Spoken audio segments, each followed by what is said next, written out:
welcome back to episode 2. Today we'll cover why caloric restriction is doomed to fail, and you'll get some great strategies for befriending your metabolism. I'm Cheryl Gordon, yoga therapist. And I'm Sharlene Stiles, certified holistic nutritionist, life coach, and metabolism mechanic. Here are the answers that no one is talking about because selling you a medication, diet, product, or supplement generates very big recurring profits for these companies. Healing yourself naturally, as we may know, doesn't generate ongoing revenue. Sharlene, I am so excited to show the total daily energy expenditure graphic.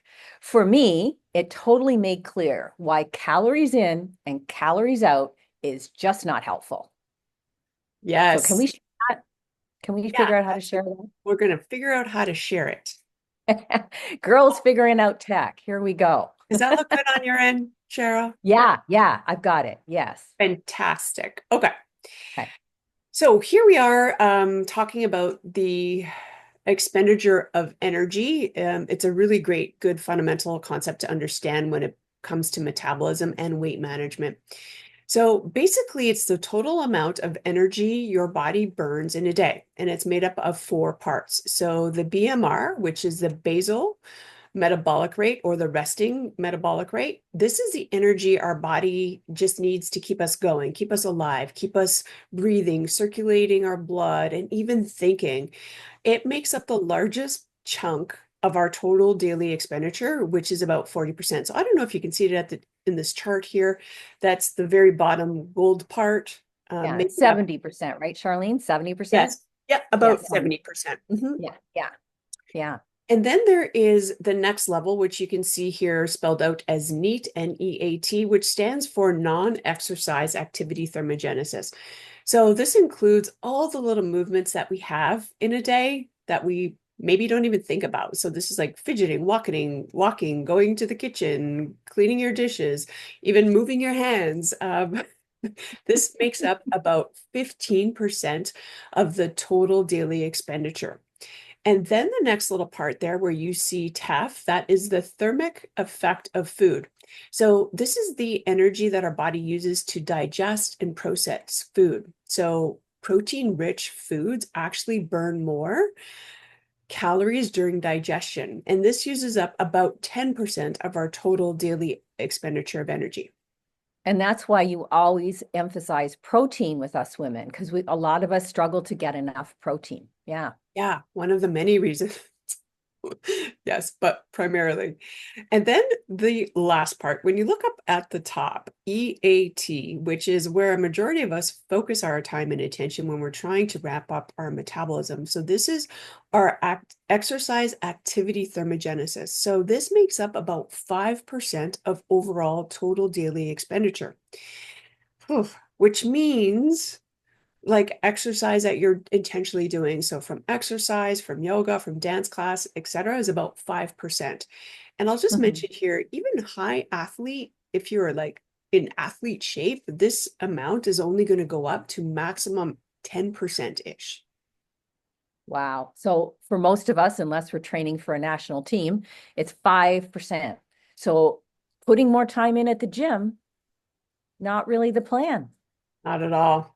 No. In fact, the non-exercise activity thermogenesis can make a much bigger impact than we think. So small daily movements, they truly add up over time, and understanding that our total daily expenditure helps us make smarter choices for sustainable energy balance. So all those diets that I've been on, believe me, I've tried them all. They calculate my basic metabolic rate plus the calories I'm burning in exercise. It's kind of bogus. Well, not necessarily bogus entirely, but definitely incomplete. So most diet plans only focus on the BMR, the basal metabolic rate, and workouts, ignoring the non-exercise activity thermogenesis segment that we talked about, the NEAT segment, and also the the thermic effect of food. So two key pieces of the puzzle, not in most common diets. Right, exactly. So if we focus only on exercise, we're overlooking 15% of calories burned throughout the day through daily movement. Plus, digestion itself burns calories, especially when we eat protein-rich foods.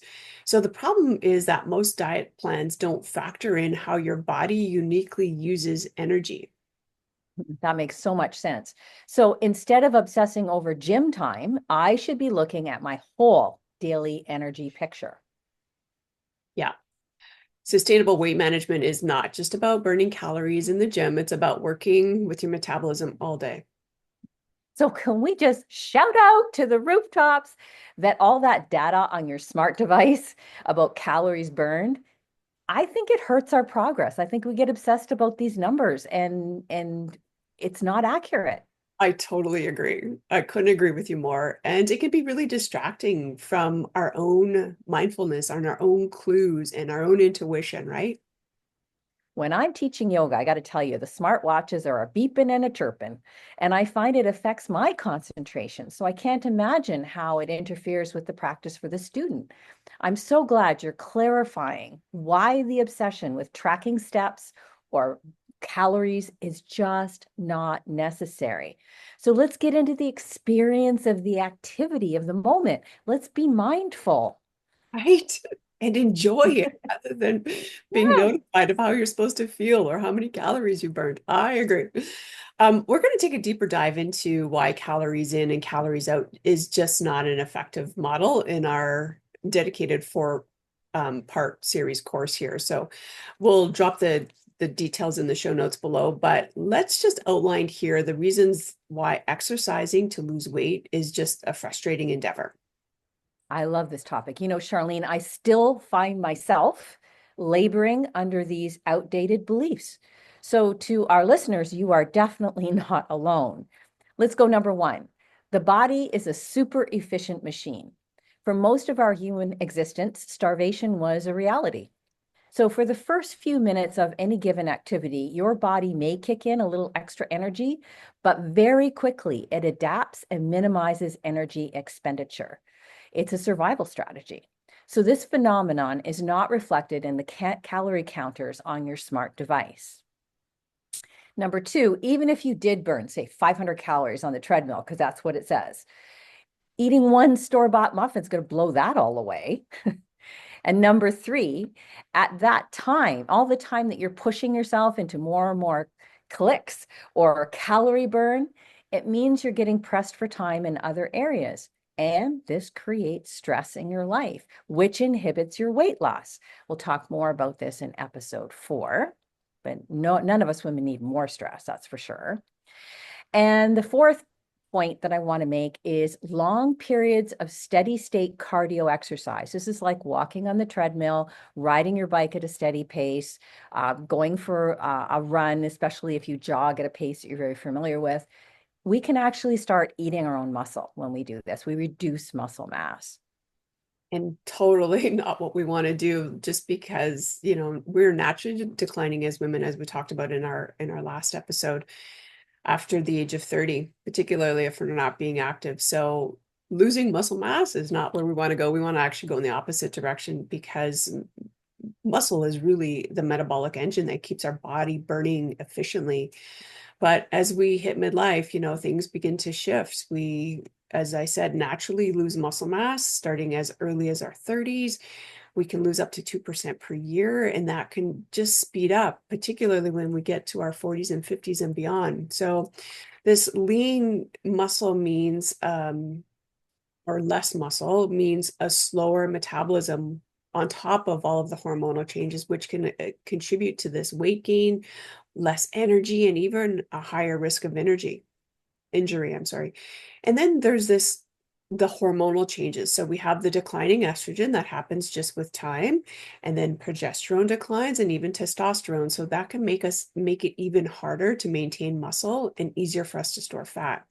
So if you remember our discussion from the last episode, what Cheryl talked about, that muscle skeletal syndrome in the last episode, it's a really big piece of it. And we often tend to move less as time goes on. So life gets busy, our stress levels increase, we might not prioritize movement that we used to. And then if you're getting frustrated because you're not seeing results, that can even contribute to even less movement. So what that means is even less metabolic function and use of calories during the day.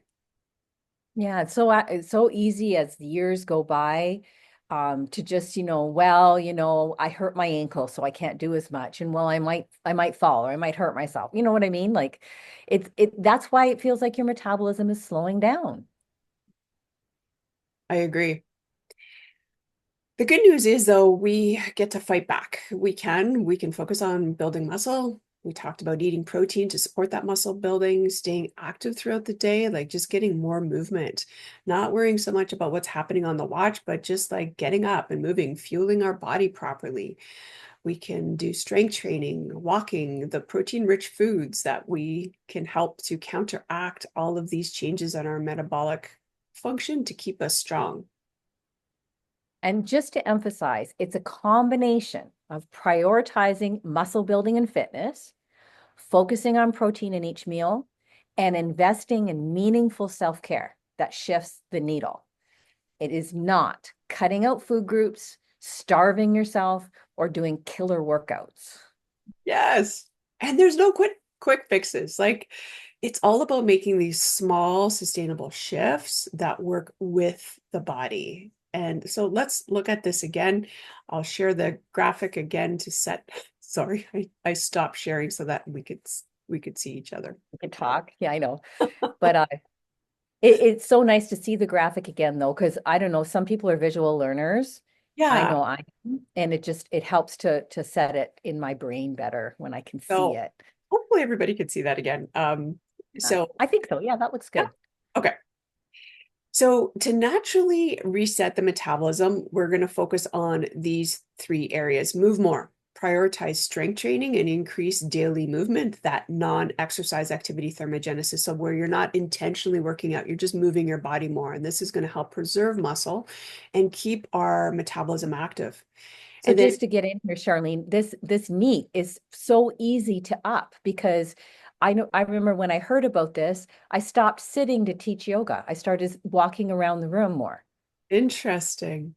No big deal. But all of a Right. sudden I'm upping that NEAT number and it was just so easy to do.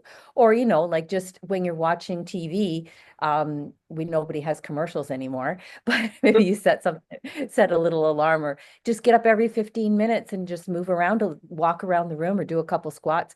But just that little tiny bit makes such a difference, right?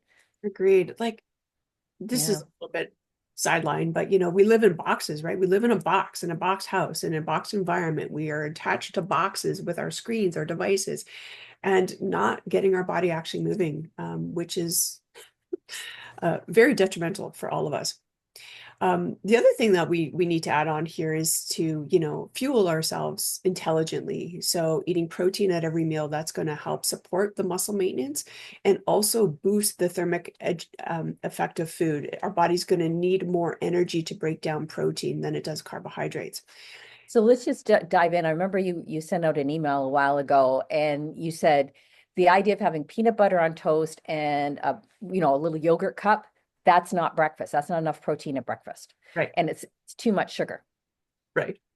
Yeah. Yeah. So really, really looking at fueling your body with protein, quality protein. Yeah. Yeah. And just a little side note, like peanuts, even though it has the word nut in it, is not a nut. It's actually a legume. So Hmm.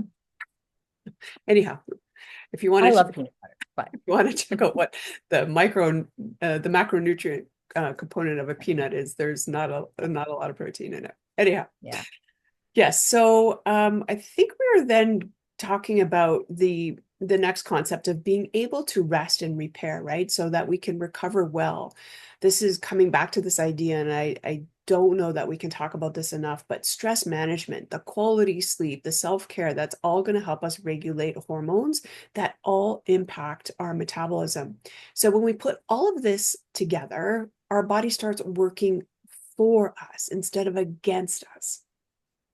And I still find myself a little panicky, as I said last episode, that I didn't get enough mileage in whatever activity I'm doing, I've one key point to me losing weight was learning how to rest throughout the day. I always thought if you took a nap, you were lazy.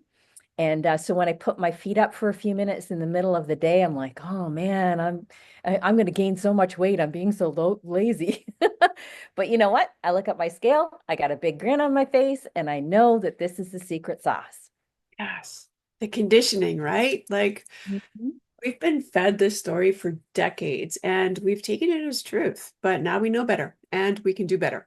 So if you found this helpful, please share it with other women who you think can benefit from it. And if you want more resources, check out our websites. Mine is purenaturalhealth.ca and Cheryl's is cherylgordonyt.com. And please don't forget to subscribe to this YouTube channel. Drop a comment below, ask us your questions, or tell us how this new perspective may be shifting your approach to exercise and nutrition. We'd really love to hear from you. And so we will see you next week, next episode, for an essential discussion about hormones, especially the one hormone that holds fat more than any other. Bye for Bye now. for now.